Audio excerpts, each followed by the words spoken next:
Hey everyone, welcome back to OCTCG. So this past weekend, I went to my local's Genesys tournament to play and played Swordsoul. This deck I had wanted to play from the start of the announcement for Genesys, but it was too heavily pointed, so the deck just felt like borderline unplayable. With the November update, when Moye went to 0, Merchants went from 25 down to 10 points each. That was really huge, so I kind of just jumped ship from my last deck, which was Burning Abyss, and I went over to Swordsoul. Swordsoul is something you guys never seen on this channel before, but it is something that I've played in the past, more of like on the side, just like a casual deck. I've always enjoyed it because it just feels like a very honest, like fair deck. So it's always just something like I kind of played on the side for fun a lot, but it was really nice to finally get to take this deck into a tournament and do pretty well with it. This weekend I played against, my matchups were Mimighoul, Blue Eyes, and Burning Abyss. I lost to Blue Eyes. I haven't been playing like modern Yu-Gi-Oh in a year, so a lot of the new cards I was just like really unfamiliar with, and it's just taking some time to like kind of learn what the deck does these days. So going right into the deck profile, we can start the Sword Souls. Of course, we're playing 3 Moye, 3 Long Yawn, 3 Emergence, so 30 points, double Taya, triple Ecclesia.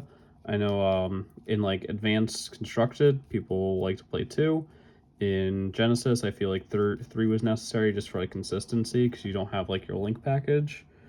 1 Blackout, and 1 Summit. I feel like I'm playing Summit more for the name than the effect. More often than not, it's getting pitched to Long Yawn or just having our name for real for Moye. It just feels very, like it's not very often I'm actually playing this card for its effect, rather than just like having it for another name. Our Tenny package, triple Adhara. So even without links, this is really good because it's a level 1 tuner. It also recycles your banished pieces, so anything that you banish off Chix you can get back. 3 Vishudo, level 7. That's also a piece of disruption. 1 Shithana. I really like this card, honestly. So if they like Ogre or something, your Moye, and you still make your token, then you can still special summon your Shithana, and then you can still synchro summon. So it's really nice in that regard. Double Heavenly Circle. This is to interact with hand traps too, or any kind of removal, where it's just like any kind of removal on like just any Swordsoul, Synchro, anything. You can just circle it, and you kind of like, it almost feels like you like 2-for-1 your opponent, because now they just lost their removal that they're using, and you still like kind of like +1 in a way. So this felt really good. I like this card a lot. 2 Vessel. This card was kind of okay. I might cut this down to 1 in the future. I feel like there's a lot of times like in like the opening hand, if you don't have Long Yawn or Moye, this card feels like a kind of a brick. I might just try this card at 1 in the future. I felt like it really underperformed a lot. Then for our non-engine, 1 Cosmic, just a good stuff card in this format. Same with 3 DD Crow. Triple Ultimate Slayer. This card is really good. I think every time I saw it, which I didn't see it too much, but it felt good every time I saw it. Triple Dark Hole. I didn't see this card literally the whole weekend. So I might honestly cut this. This is taking up 9 points. I feel like the Ultimate Slayers were good enough for like Game 1 board breakers.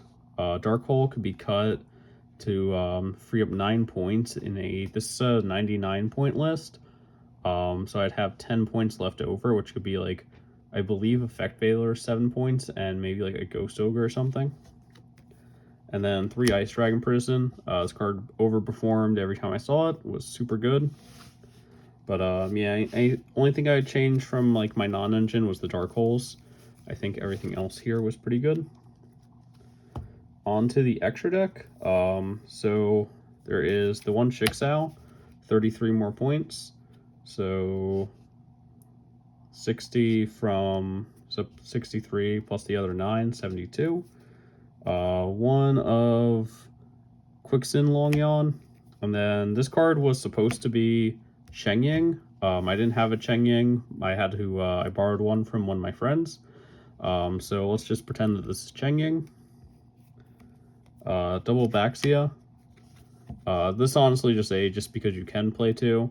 This card's just kind of decent. Kind of like, if they out like your board of like Shixao plus either of these, you can like make a Boxia. It's also pretty good going second too.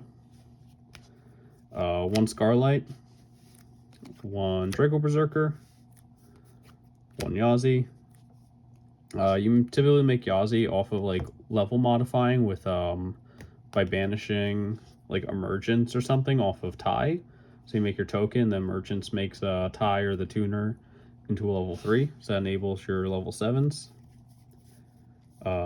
Same with like you can use Long Yawn plus Atara to get into your 7s. Which, speaking of 7, we're also playing a Black Rose Dragon. One Crimson Blader. This card just seemed kind of cool to play.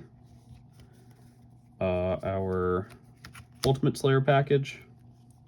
And then these two cards I kind of just put in because I had absolutely nothing else, but I kind of wish that they had been the Ice Jade Synchro and the, I think it's called Jurashin, the Cursed Thunder God, if I'm not mistaken.